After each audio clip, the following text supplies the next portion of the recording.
Antes de comer, para Jonathan lo más importante era que el plato sea apetitoso. Tras percatarse de las condiciones insalubres que presentaba el lugar donde almorzaba, decidió cambiar de restaurante. Sin embargo, no imaginó que ese sitio que se presentaba como más limpio lo iba a enfermar. Una vez comí, me acuerdo, una sopa de camarones con el segundo de guata. Y un jugo de naranja, me acuerdo que fue clarito. Desde esa fecha me comencé a sentir mal. No tenía ganas de comer, mi cambio fue drástico a la comida, yo como bastante, ¿no? Entonces cambié bastante mi hábito de comida. Cansancio, malestar general del cuerpo, no se quiere hacer uno nada, debilidad, la fiebre, los escalofríos, el vómito. Jonathan fue diagnosticado con fiebre tifoidea, una enfermedad que en el país es endémica, y aunque no son muchos los casos registrados, 1515 en el 2018, puede ser potencialmente mortal, pese a ser prevenible. Jonathan recibió antibióticos para tratar la enfermedad y en su hogar tuvieron que tomar medidas para evitar el contagio de los otros miembros de la familia. Cada vez que yo comía algo, lo mío era muy aparte. Entonces yo me separaba muy aparte de los utensilios de ellos, se lavaba lo mío y lo teníamos muy aparte. El jabón de baño igual, hicimos algo en ocupar este baño solo para mí y el otro para los demás. La fiebre tifoidea es provocada por una bacteria virulenta llamada Salmonella typhi. Estos microorganismos ingresan al cuerpo, viajan hacia el intestino y de ahí hacia el torrente sanguíneo. En la sangre viajan a los nódulos linfáticos, la vesícula, el hígado, el vaso y otras partes del cuerpo. Cuando ingresa esta bacteria al organismo, nuestro organismo se defiende como es natural, ¿no? Entonces, muchas de las veces esta bacteria, si es que no entra en un número necesario, es combatida por nuestros ácidos del tracto digestivo, ¿no? El ácido clorhídrico en el estómago sobre todo. Pero si rompe esta barrera, ¿no? Tenemos otra barrera que son nuestro mecanismo de defensa, nuestros anticuerpos. Pero si es que las bacterias vencen esta nueva barrera, esta bacteria penetra a nuestro sistema orgánico y nos produce varios síntomas como diarrea, fiebre, dolor de cabeza, deshidratación y en muchas de las veces, una de cada 4 personas, presenta un punteadito en el cuerpo que nosotros les llamamos rash, que se presenta en este tipo de enfermedad. Se propaga principalmente entre individuos por contacto directo con las heces de una persona infectada. Esta salmonela lo vamos a encontrar en agua y alimentos contaminados, y es la forma más fácil de contaminarse.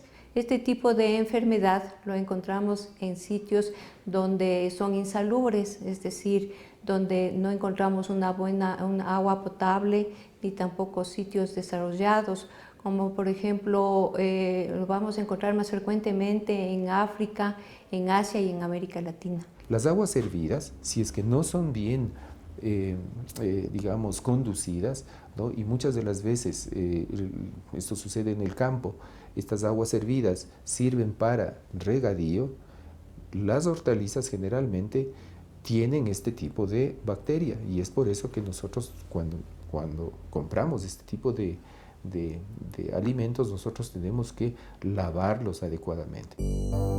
Los síntomas normalmente comienzan entre 6 y 30 días después de la exposición a la bacteria.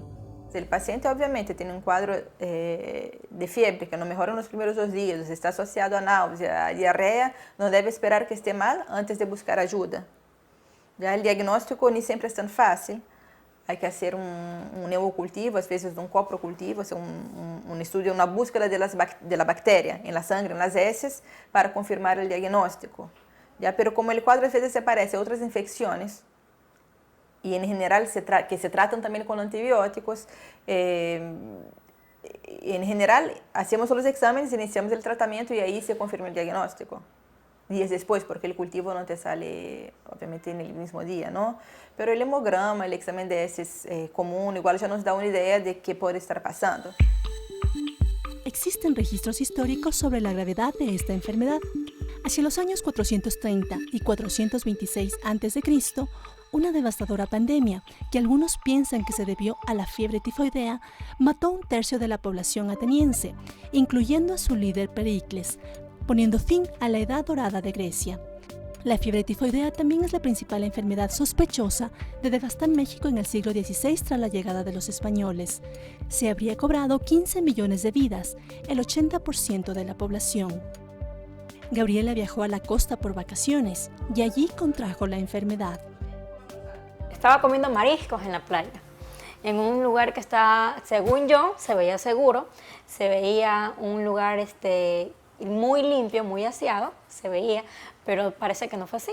Me comí unos camarones que sabían riquísimos y luego de esto llego a la casa y comencé con el cuadro crítico. Su cuadro tuvo complicaciones, tuvo que ser internada tras perder la conciencia. Me dolía mucho el estómago, tenía fiebre muy alta, tenía diarrea, tenía vómitos constantes, no me paraban con nada y llegué a deshidratarme mucho y me desmayé.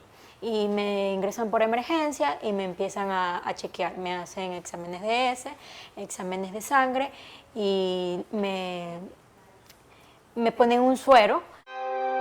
La mayoría de las personas con fiebre tifoidea se siente mejor a los pocos días de comenzar el tratamiento con antibióticos. Existen diferentes tratamientos.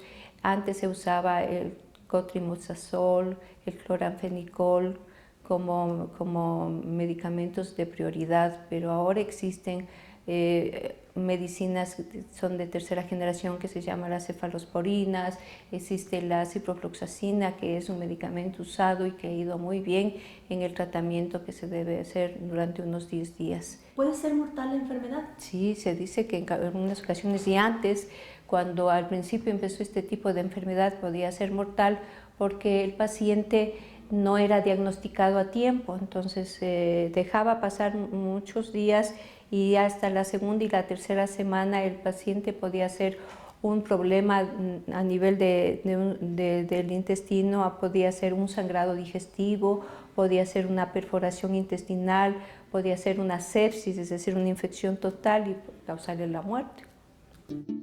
Un paciente con fiebre tifoidea debe tener cuidados especiales en casa. No está por demás separar la vajilla, que sería una de las medidas para no contagiar a las otras personas. Si es que tendríamos 2 baños, un baño sería exclusivamente para el uso del paciente y siempre después de la evacuación de los residuos orgánicos, nosotros lo que tendríamos que hacer es utilizar cloro, ¿no?, en la poceta, precisamente para eliminar posibles contagios. Si debe comer fuera de casa, las precauciones son necesarias. Básicamente, si tú tienes el cuidado de cuando vaya a comer fuera de tu casa, no comer cosas que son crudas, porque tú no sabes cómo la van a lavar. Siempre comer la comida bien cocinadita, no los mariscos que estén bien cocinaditos, el huevo cocinado, evitar, por ejemplo, el huevo crudo, que a veces se pone en un postre o alguna cosa que no va necesariamente al horno. La mejor manera de evitar la infección es lavarse las manos. El lavado de las tiene que ser riguroso, siempre con agua corriente y jabón. Nosotros tenemos que refregarnos las manos aproximadamente por lo menos 40 segundos sobre todo el lavado de las manos tendría que ser entre los dedos, debajo de las uñas, las palmas de las manos y luego de esto enjuagarnos. La fiebre tifoidea es una enfermedad que puede ser prevenida con una buena higiene.